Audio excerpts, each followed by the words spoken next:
You are listening to the Jam Price Show all about movies, and today my guest is award-winning producer, director Vanessa Hope, and we're going to be talking about a very timely, valuable uh, documentary that she has directed and produced, and that documentary is Invisible Nation. Welcome to the show, Vanessa. Thank you so much, Jen. I'm really happy to be here.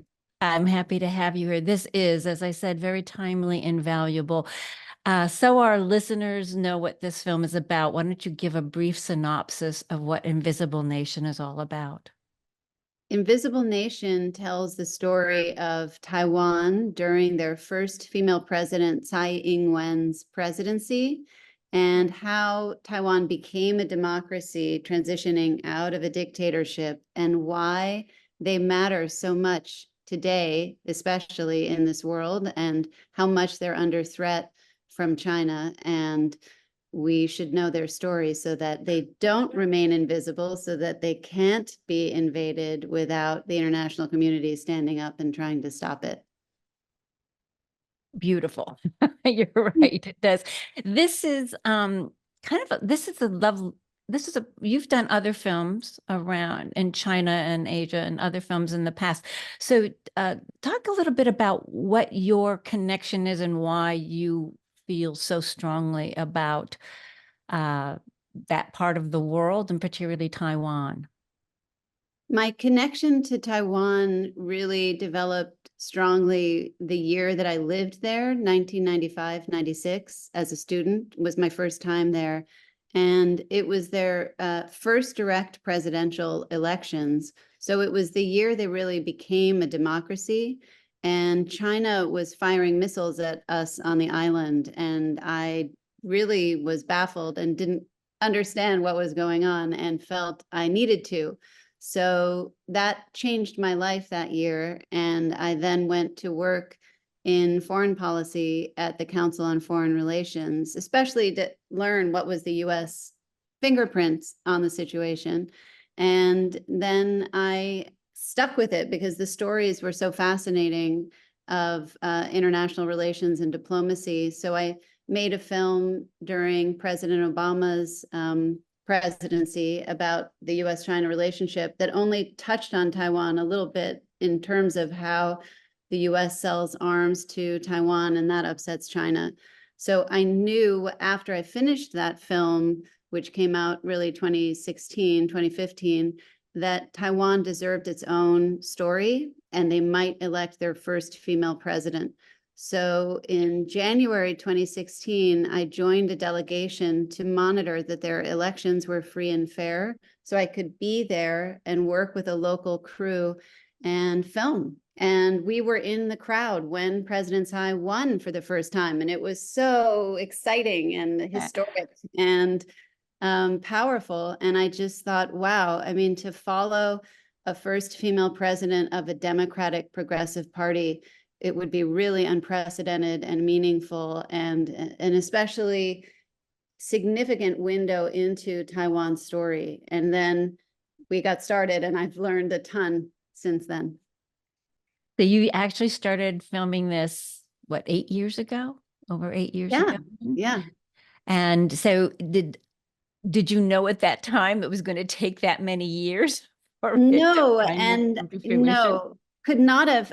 Maybe I should have anticipated the time frame, because one thing I learned on the first film was that when you have a politician in a film, in the first film, it was Obama's US ambassador to China, John Huntsman, chose to run for president against Obama in 2012, which might have been why Obama was sending him to China in the first place, to stop him running, but it didn't stop him.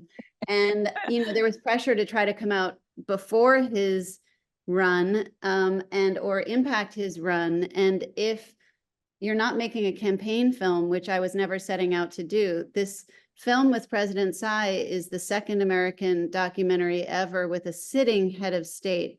So when you have a sitting head of state, you should know that they might run for a second term, and you might be in this for more than one term of office, because it's a big deal to have that kind of access and to follow those developments over time. And I was all in, committed. So once President Tsai decided to run again in 2020, we then realized it was going to be a full 2-term kind of story. And so how long did you stay in Taiwan when you were filming each time?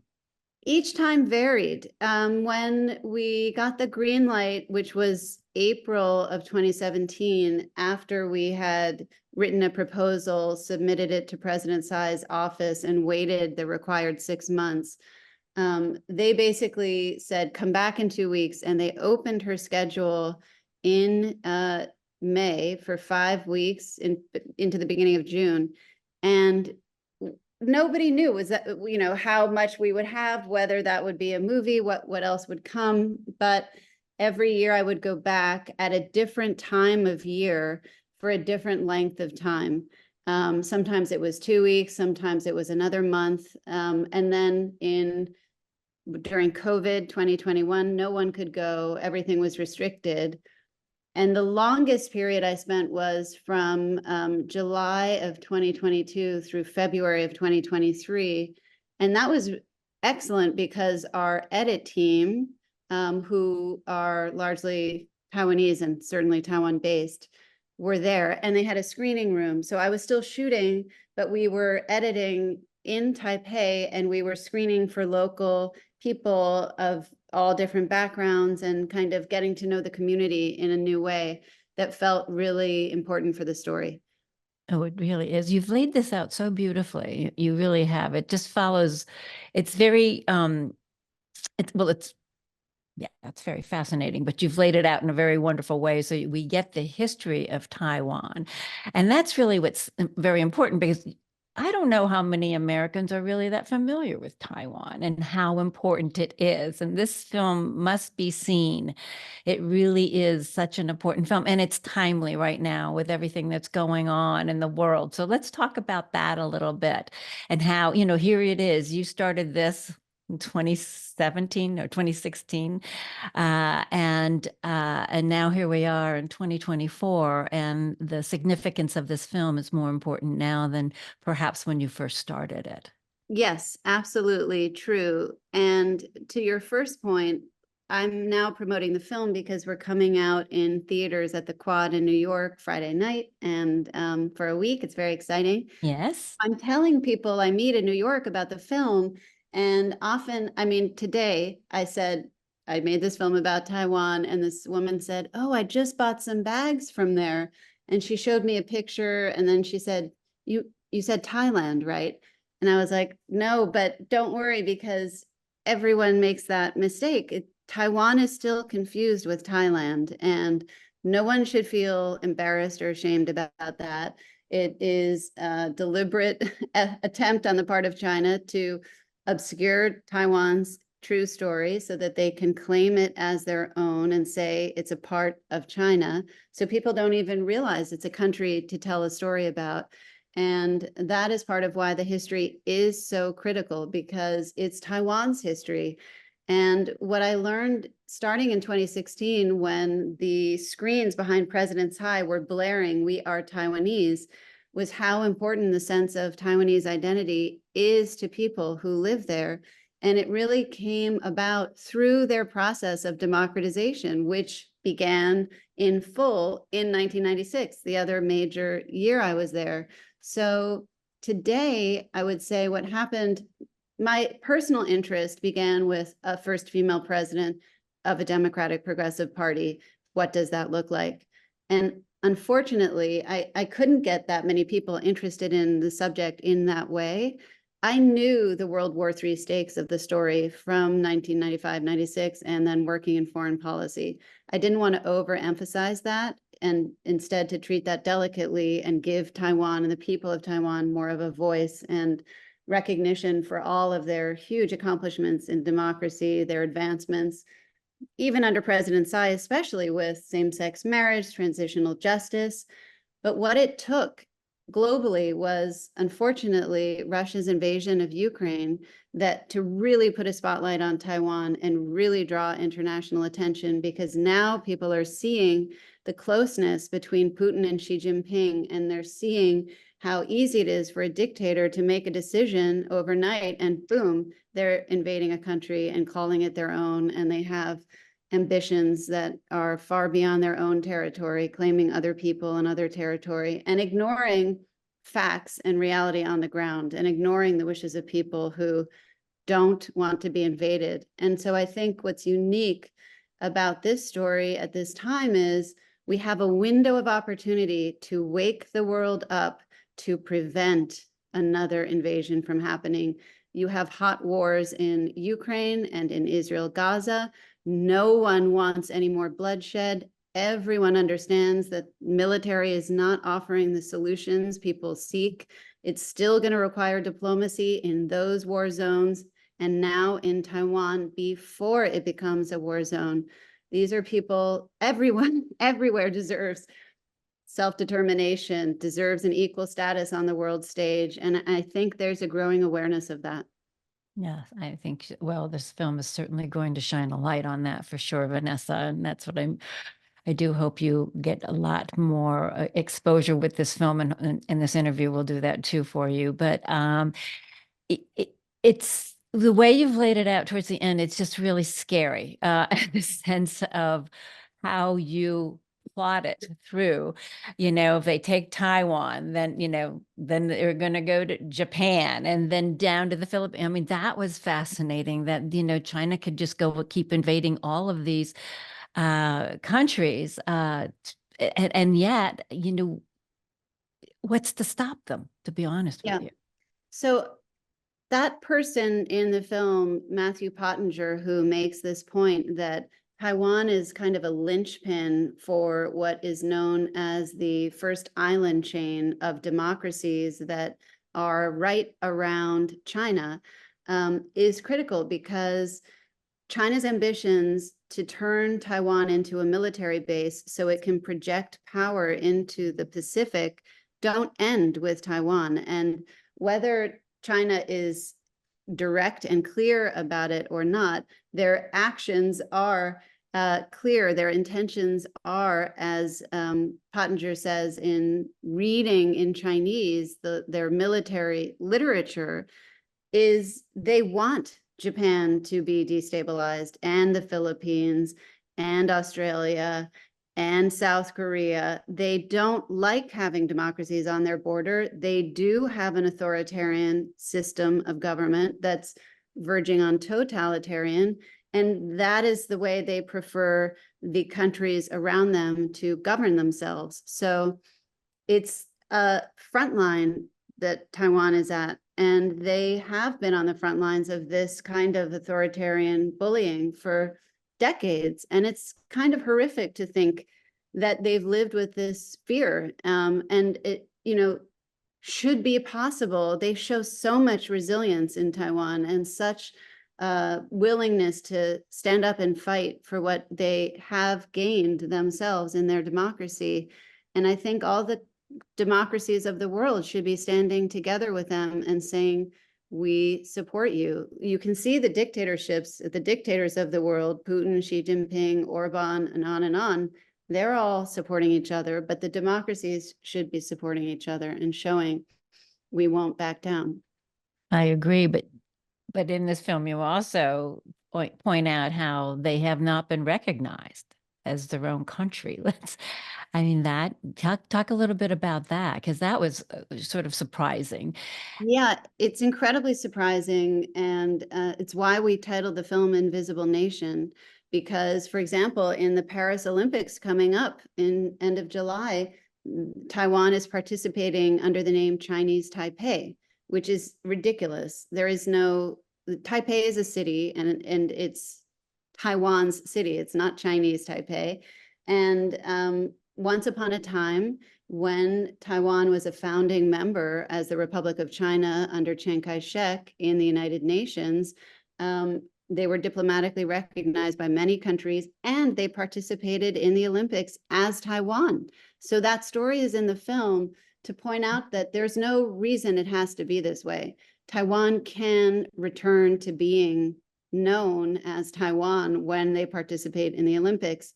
And Taiwan, under their democratic leadership, should be in the United Nations. It's absurd that China is manipulating something called UN Resolution 2758, which only applies to the China seat in the United Nations, to say, oh no, Taiwan can't be in the United Nations because it's part of us. Or they manipulate their language around the One China principle. And the US obfuscates our position by saying in our One China policy that we hear what you say, Beijing, but we don't agree with it. So we don't officially diplomatically recognize Taiwan. None of the major countries do, but we unofficially do. And the smaller countries that do have official diplomatic relations with Taiwan ensure that it does maintain a country status. It is de facto independent and it is a country. But that story needs to be told now before it's too late, because China's strategy in keeping Taiwan invisible is to be able to say, keep out to every other country in the world, these are our internal affairs, no foreign interference. Taiwan is ours to do with as we please. If we want to invade it, blockade it, or take it over, we will, and you stay out. And that's China's message. So we've got to know the truth and stand up for it. Yes. It's just like, It's so scary.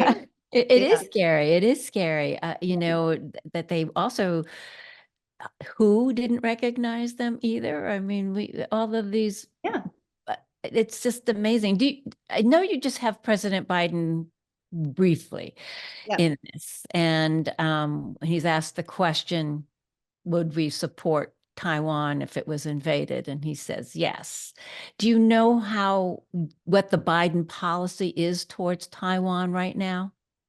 I think that relations between the United States and Taiwan have been growing closer and stronger under President Tsai's terms in office. And now I think with President Lai, that will continue. The fact that Biden said 4 times we will defend Taiwan, which is more clear than what had been our policy of strategic ambiguity, which was to not say if we will come to Taiwan's defense in order to stop Taiwan from provoking a war with China. But what's really clear is that it's China provoking the West and provoking Taiwan and changing the status quo and encircling them with military fighter jets and all the rest. And Taiwan is just seeking to defend itself, and the United States knows it. And I think Biden intends for Americans to be there. But I think the call is also to the international community, because the US can't defend Taiwan alone, and it can't get there faster than 2 weeks. So people in Taiwan need to be able to defend themselves, and people in the Asia Pacific countries need to be able to come to Taiwan's defense too, and show that we will.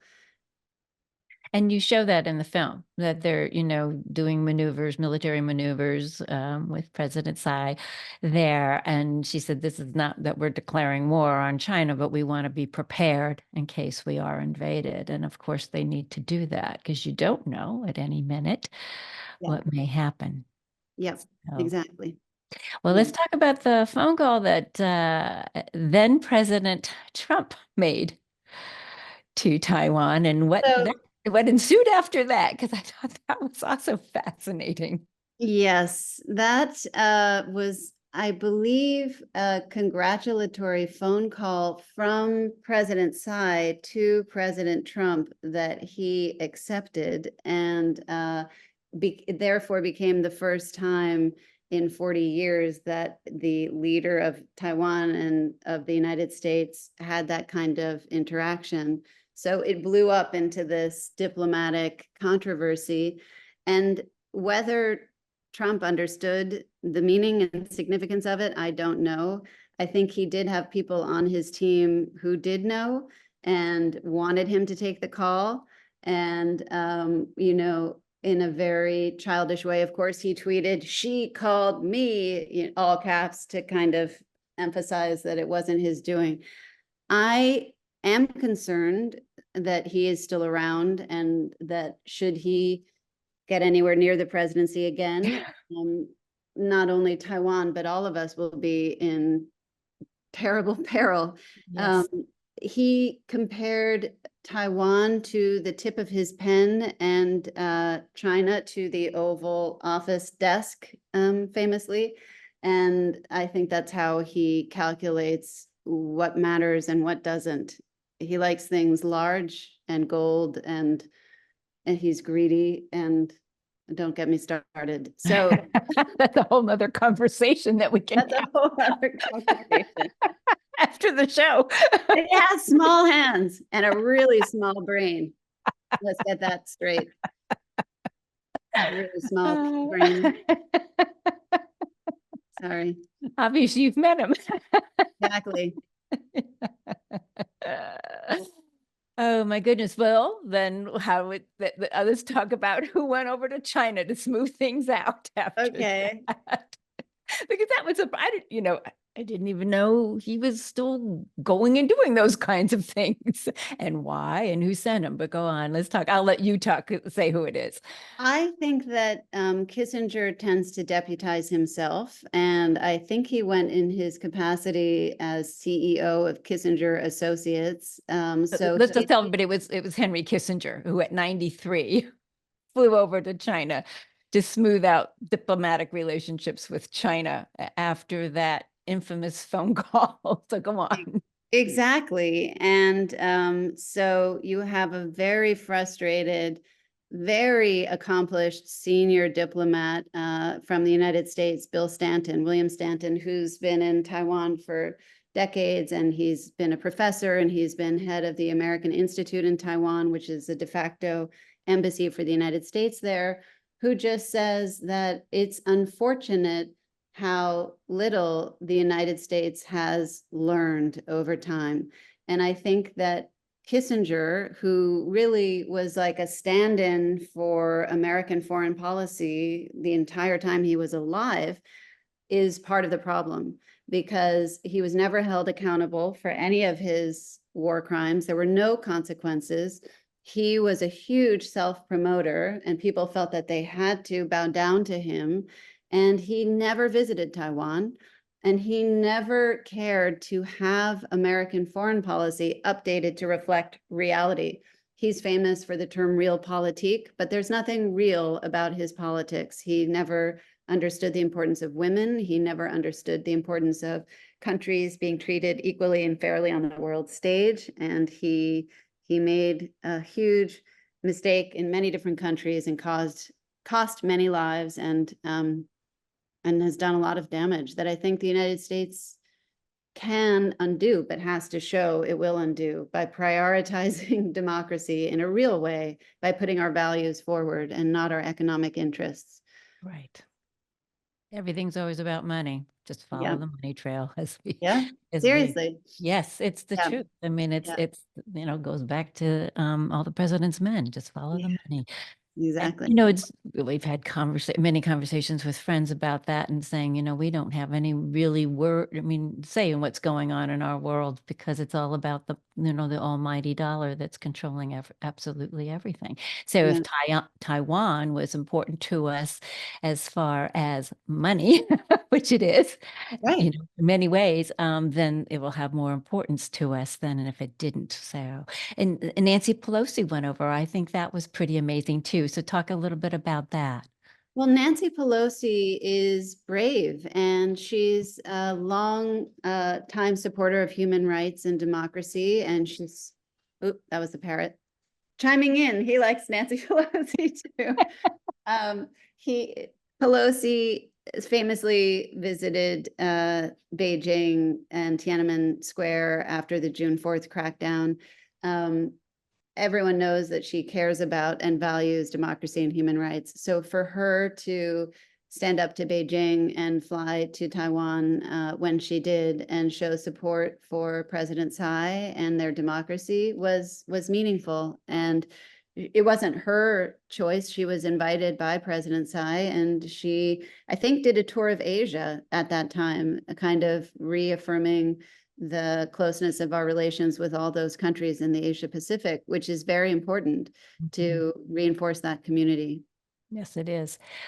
Where have you shown this? Have you shown it to, I mean, I know you have the premiere in New York at the Quad. So anyone who's listening, please go get tickets to that. But have you shown this to any people in the government? Have you shown it to Nancy Pelosi, let's say? Have you shown it to other people that could maybe make a difference? Let's put it that way. Because this film it's a film that not only is it just an amazing documentary, but it is one that could, change and shift things. And that's why it's so important. And it's so important that it be seen. Thank you so much for saying that. We have been feeling that impact already. I'll just quickly tell you before I talk about politicians. The American Bar Association International Law Section just invited us to screen the film. They're the establishment lawyers in the US, but internationally. And they're re-emphasizing that under international law, Taiwan is a country, and arguing that Taiwan deserves to be represented as Taiwan in international organizations, and it should be readmitted to the UN and all of that. So that's underway. When we were in Berlin, we screened at the Reichstag in the Parliament building for all of these German parliamentarians, and that was incredible, along with the de facto Taiwan ambassador to Germany. All of those embassies are very supportive, and we're looking at potential screenings for the UK Parliament, for the US Congress, for the EU Parliament, and we'll see who else may invite us. But when we played in DC with the Council on Foreign Relations and Johns Hopkins Bloomberg Center, which is a beautiful, beautiful screening room, we had Congressman Ted Lieu in the audience. Some people pronounce it Ted Lieu, but he's from California. He's great. And I believe Adam Schiff also endorses the film, and we're hoping Pelosi will watch it soon. She has a link, so we'll see. Great. I wish you, unfortunately, our time is up. I Okay. could continue to talk to you more about this, know. and I wish you nothing but great success and hopefully, yeah, the people who really need to see it, see it. So I wish you much Thank you success so with much, it. Jan. Thank you. Thank you, Vanessa. Lovely meeting you. Yes, you too. Thank And you. the bird, you've met. And the bird was fine. We couldn't hear it. Got one. Okay, good. Okay, good. And it was great. It was great. Okay. So thank you. I met your husband. Just I don't know if Oh, you this met Ted. He's down there.